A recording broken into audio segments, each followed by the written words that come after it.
after you are well established in Yama, and after you have well accomplished Niyama, then you are competent to do asana.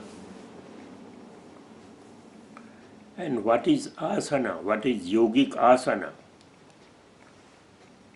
So 46, Sutra 46 reads, Sthira Sukham Asanam. The yogic posture is that which is stable and which is comfortable. What a wonderful definition. Stable, sthiram, and sukham, comfortable.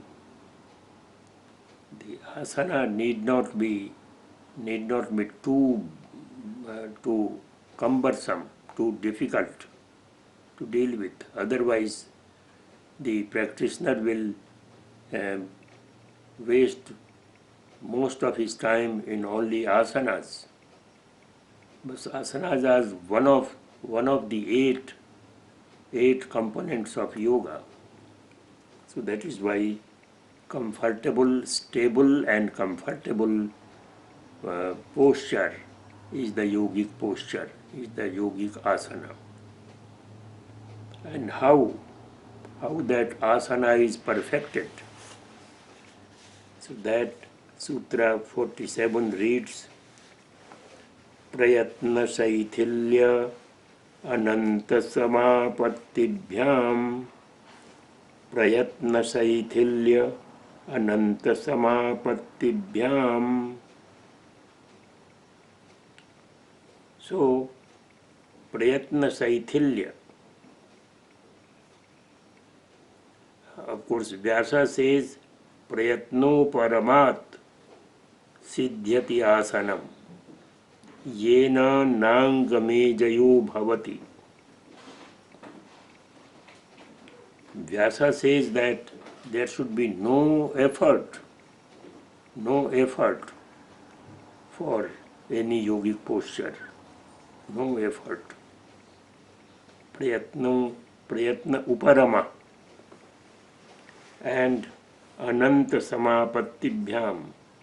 Anante va samapannam chittam asanang nirvardayati.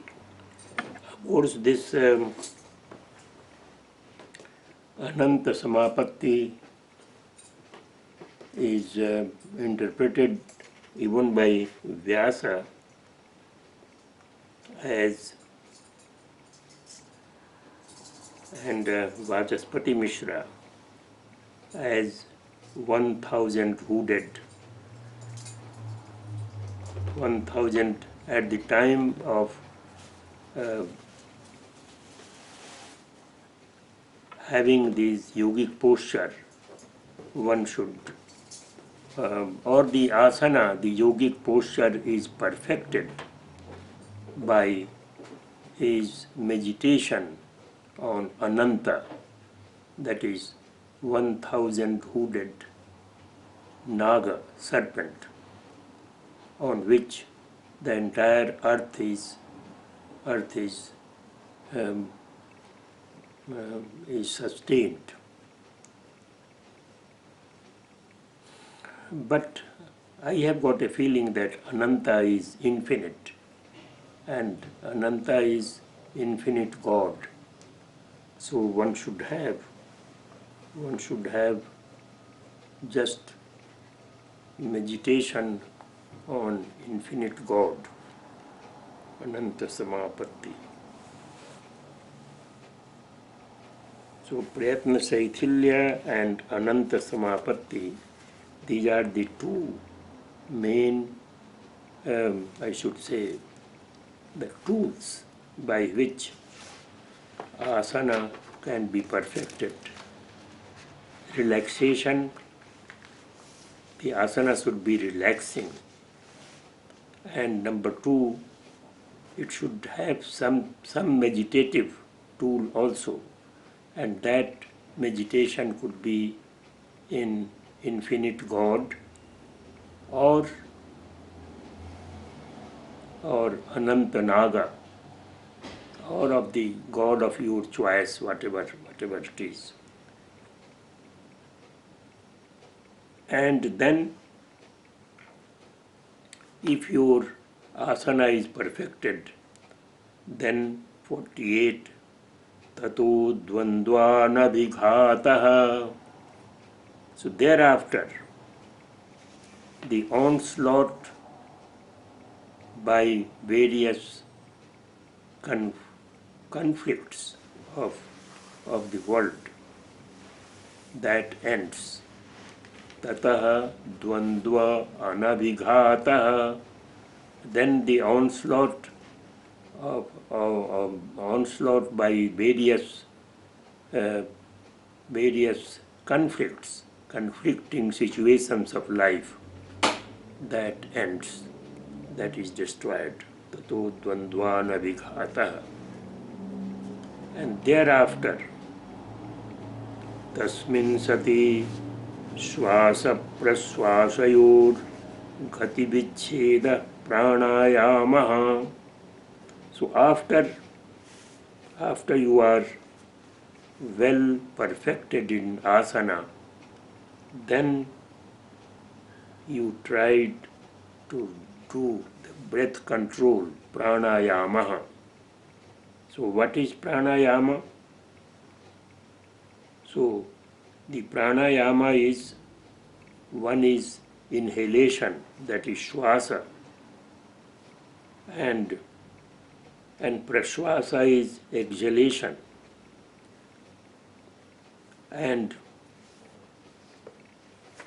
the retention of breath is gati vicheda. श्वास praswasayor gati vicheda. Inhalation and exhalation both have some movements, but just you restrain from the movements arising out of inhalation and exhalation. So that is pranayama, that is breath control. Or as a matter of fact, it is the expansion of breath. Thereby you expand the life of the wind. The more you stop or retain, the better it is for your health also. So tasmin sati श्वास praswasayoh gati vicheda pranayamah. And then comes बाह्याभ्यंतर स्तंभ वृत्ति देश काल संख्याभि परिदृष्टः दीर्घ सूक्ष्मः. So that gati vicheda, how it would be? So bahyabhyantara stambha vritti. There will be two types of the restraint of movements of the breath. One is after the exhalation, after you have exhaled the breath and you retain and refrain from breathing, that gati vicheda, that bahya stambhana vritti, that will be bahya stambha vritti after exhalation. And after the inhalation, if you retain that will be abhyantara stambha vritti. And that could be examined in relation to desha also. For example, if somebody is retaining So you place something after the just close to nostril and see if there is any movement, some paper or something. So if the paper starts moving, that means that his retention is finished. And kala is, of course, if you have in earlier times, only the shadows used to tell us the kala, a shadow arising out of the sun. People used to tell what is the time after, how many ghatis have gone after the midday, and all that. And sankhya, you count 1, 2, 3, 4, 5, 6, ekad, dvau, traya, chatvara, panch, shat, etc., etc. So it could be dirgha, it could be long, and it could be short also. Dirgha sukshma.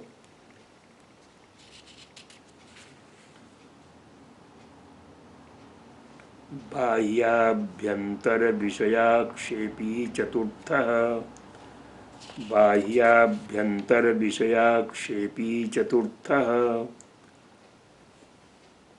So that 51 sutra, बाह्याभ्यंतर विषयाक्षेपी चतुर्थः. So there are 3 types of pranayama. One is puraka, that is inhalation, and the other is rechaka, that is exhalation, and the third one is kumbhaka, post inhalation and post exhalation, kumbhaka. So whatever that is, these are the 3 types: rechaka, puraka, rechaka, and kumbhaka. Kumbhaka is a retention of breath. And then chaturtha is bahyabhyantar vishayakshepi chaturtha. This needs some special practice. You need not inhale, you need not exhale, but just retain. Wherever you are, whatever situation you are, you retain your. And as I have my personal experience, if you read something interesting, something astonishing, or if you get some astonishing event, it is automatic retention of breath. आपने अनुभव किया है? So बाह्याभ्यंतर विषयाक्षेपी चतुर्थः. So that is the chaturtha, where without inhalation, without exhalation, one retains the breath. That is 4th type of pranayama, breath control.